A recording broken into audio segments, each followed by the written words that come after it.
Christmas is usually a season where Christians remember the birth of our Lord Jesus Christ. It is also a time characterized with a lot of celebrations.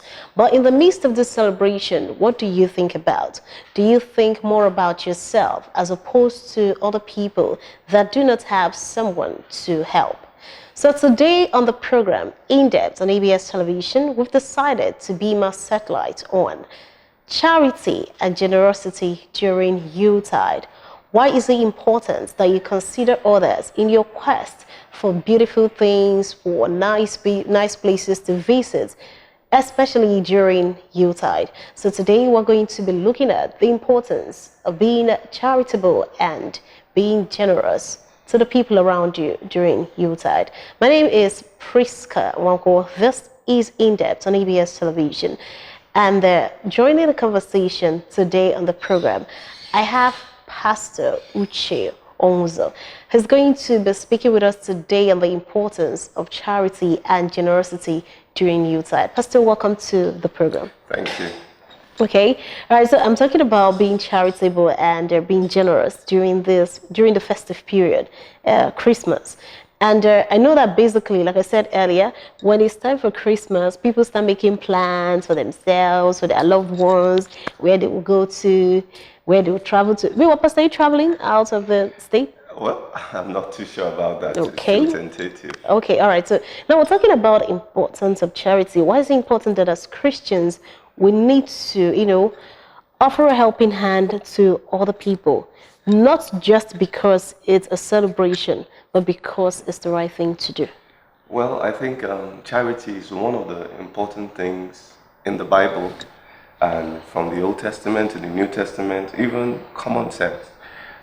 Charity is necessary.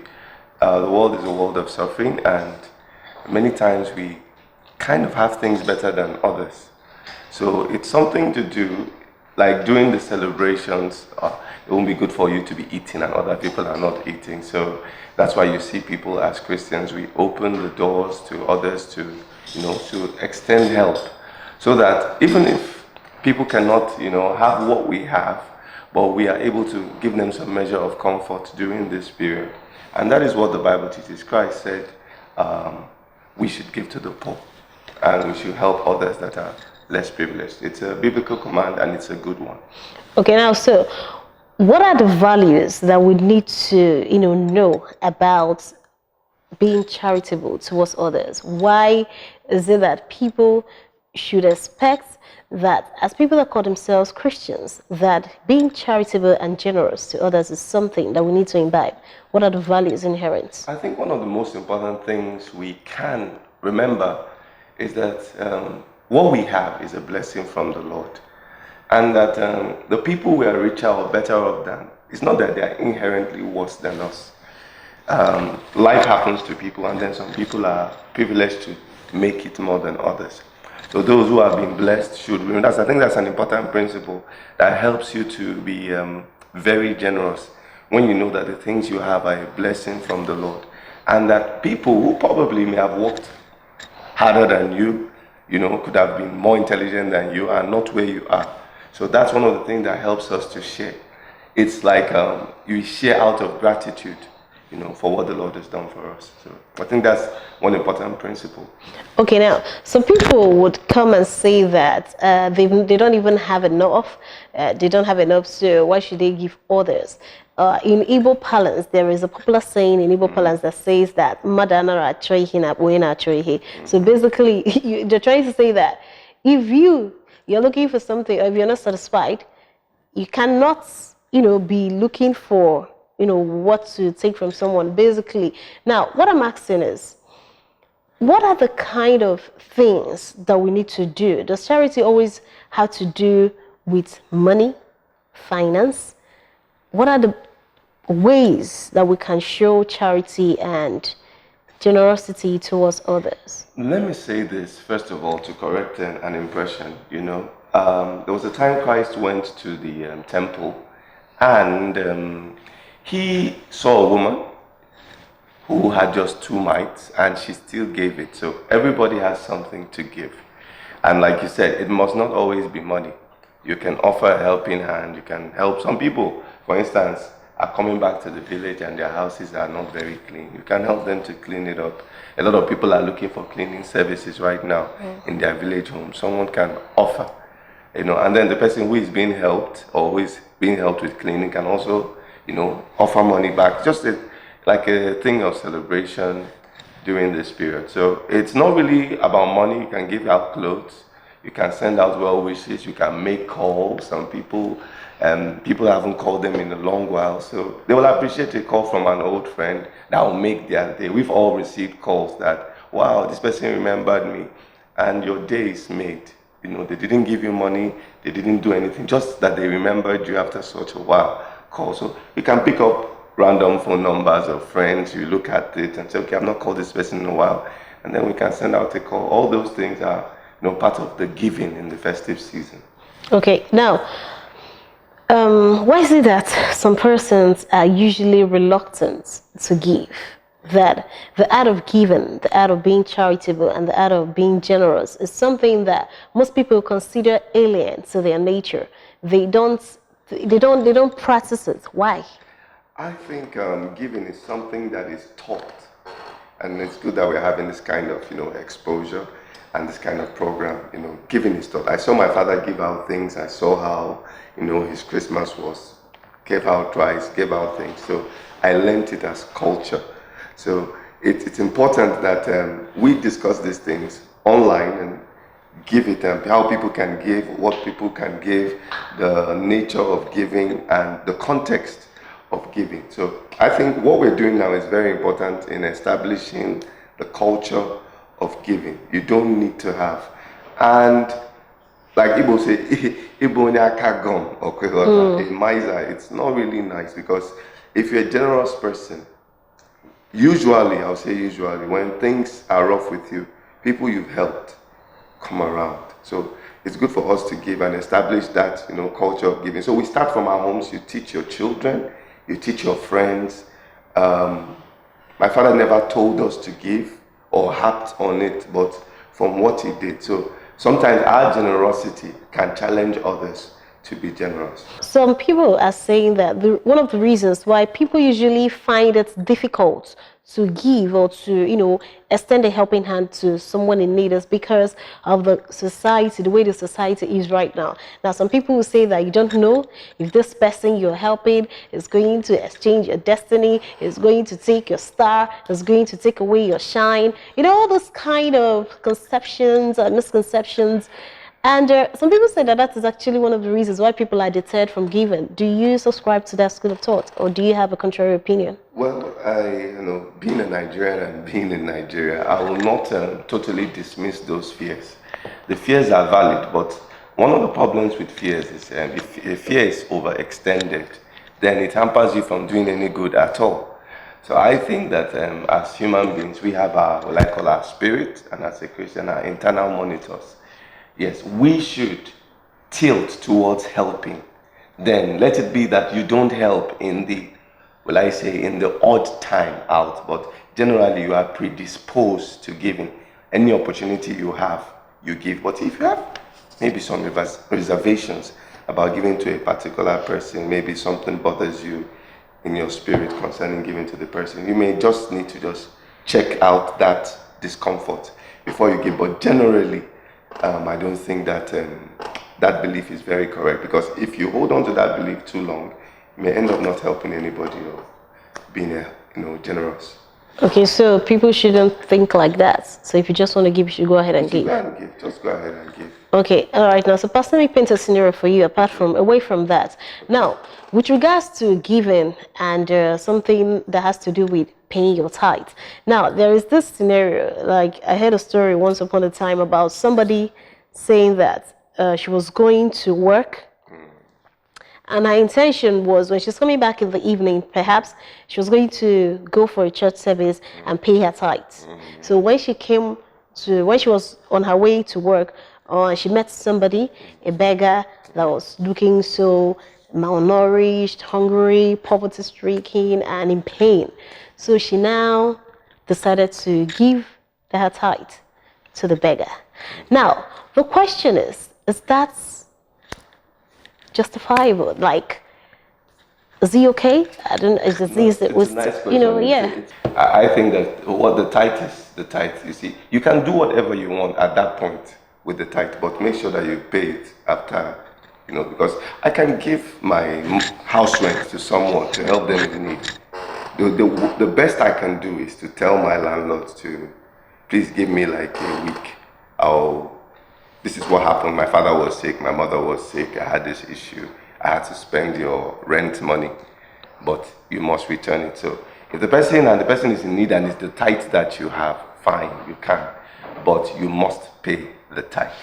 And that's what I believe, and I think it makes sense. I don't know why people have this particular, thing about the tithe. There are so many other things that we spend money on. People should leave the title. Okay, you're saying we should leave it alone. Okay, I don't know. All right, so I guess we'll leave it alone though. But I understood your point. Okay, now what I'm saying is, now, when you were saying something about, learning how to give, that your father never called you outrightly or expressly to say, Pastor Uche, you need to give, you need to be charitable, that he just, picked it from the regular cues that were around you. Now, we have kids growing up around us every day. So, as parents, what do you think is our role with regards to, educating and speaking to our kids about the importance of helping or extending a helping hand to someone in need? I think it's what children pick up as they watch their parents. They pick out. So there is no express reason why I need to call and sit the person down. I don't know. If you stay with your parents for long, you find out that you laugh like your siblings, you laugh like your parents, you talk like them, possibly you eat like them. That's true. You behave the way they do. You've picked up so many things from them. Even the way they get angry, you find out that you get angry the same way. What if in a scenario where the parents are not generous? Well, so what are the kids supposed to pick in this kind of scenario? Oh, we don't only meet our parents. We can't say that everything that we've learned, we learn from our parents. Well, that's the point. Good. I'm a doctor by profession, and that's what I studied in school. My father was an engineer, my mother was a maths teacher. So none of them taught me medicine. Good. So I learned that from other people, and I was trained by other people. So there are other people. That's why we need to be generous. Some people who maybe came from miserly backgrounds, and then they see you generous. They say, "Wow, this person just gave me this like that, no strings attached." Then you can also influence those people. So our generosity doesn't just influence our family; it influences people around. I've seen people who have been generous that made me, "Wow, this person is really generous," and I learned something. People whose generosity can make you look back, and the person just gives you something very big and walks away as if he did nothing. So that's why we need to give this season. And a lot of people are really praying, Father, help me to be able to give what these people give. As somebody enters a place and gives out 5 cows, and a young man there just possibly just say, God, please, when will I have that ability to give out 5 cows, 10 cows? And somebody's learning and somebody's being influenced. Okay, all right. So, Pastor, at this point, we are going to take a short breather, and when we come back, we're going to be speaking to you about the reasons why people give, not importance of giving out, the reasons why people give. Okay. Are there ulterior motives? Okay. Do they do it because they expect to receive something? And what is the right way to give? All right, we'll come back after now. This is still Indepth on ABS Television. The spotlight on today's program is charity and generosity during Yuletide.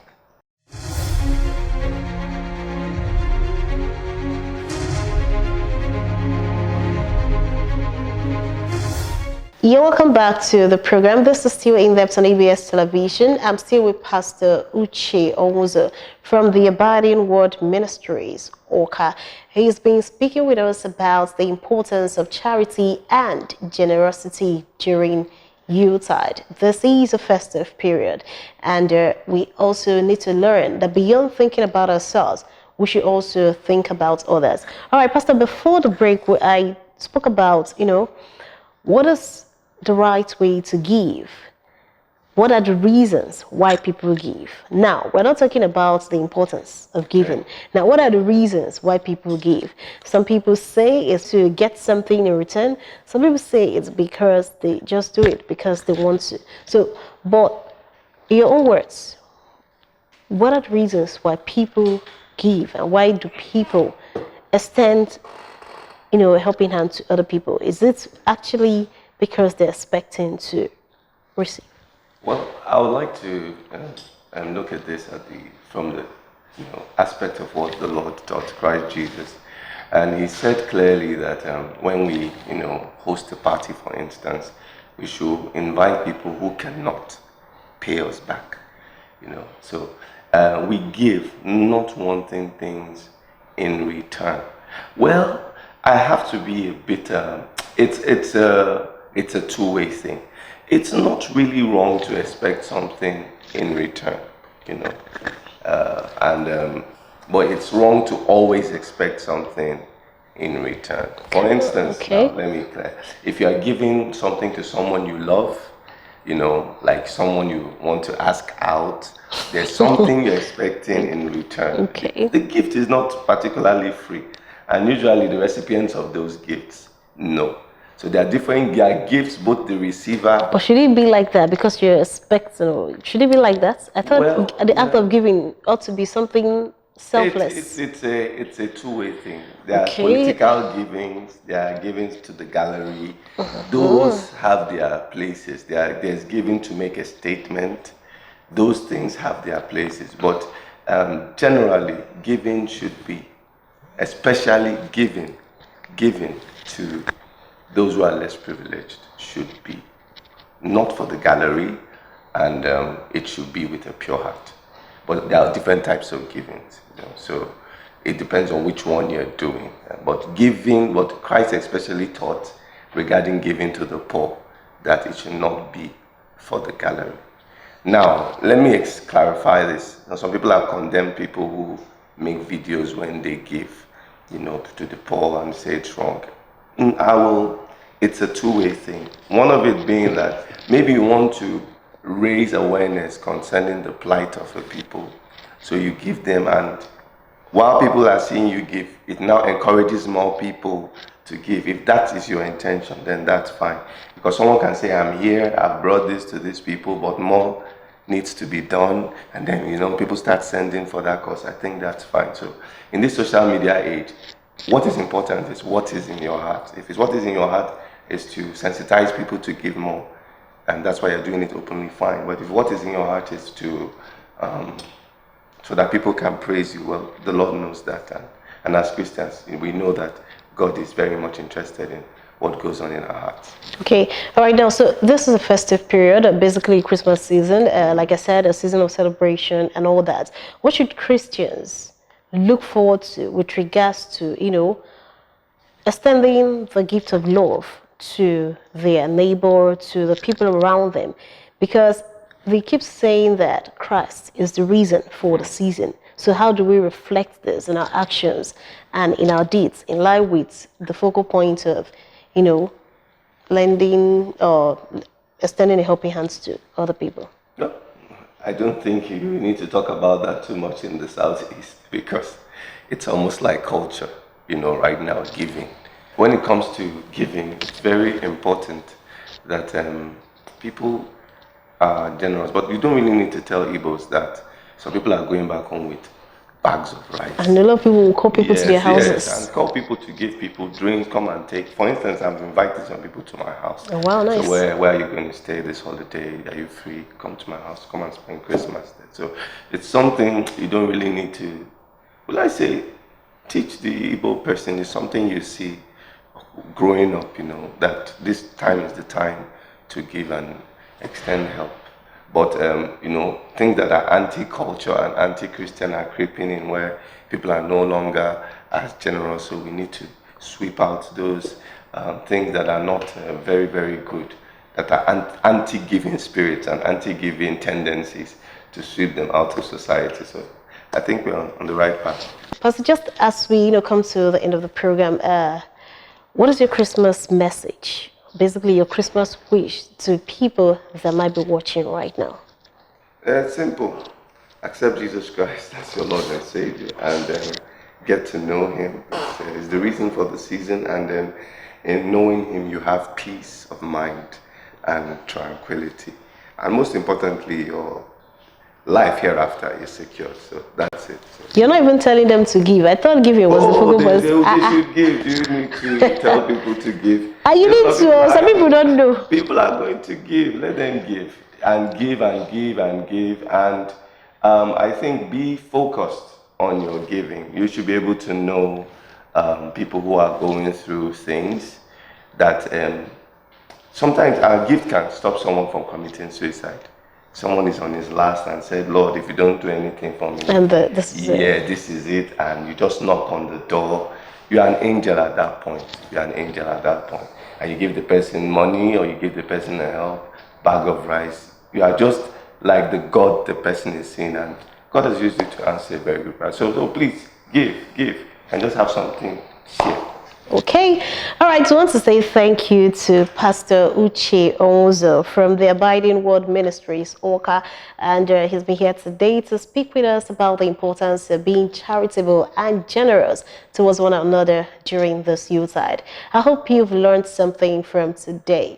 Remember, givers will never lack. And sometimes if you give, don't always expect to get something in return. Give because you truly and you're willing to give. So don't be, even when you don't receive anything, still give. Yeah. Still give. All right, and I want to use this opportunity to wish all of you a Merry Christmas and, of course, a prosperous New Year. My name is Priska Wankwa. Thank you, Pastor, for coming on the program. Thank you for having me. Okay, bye for now.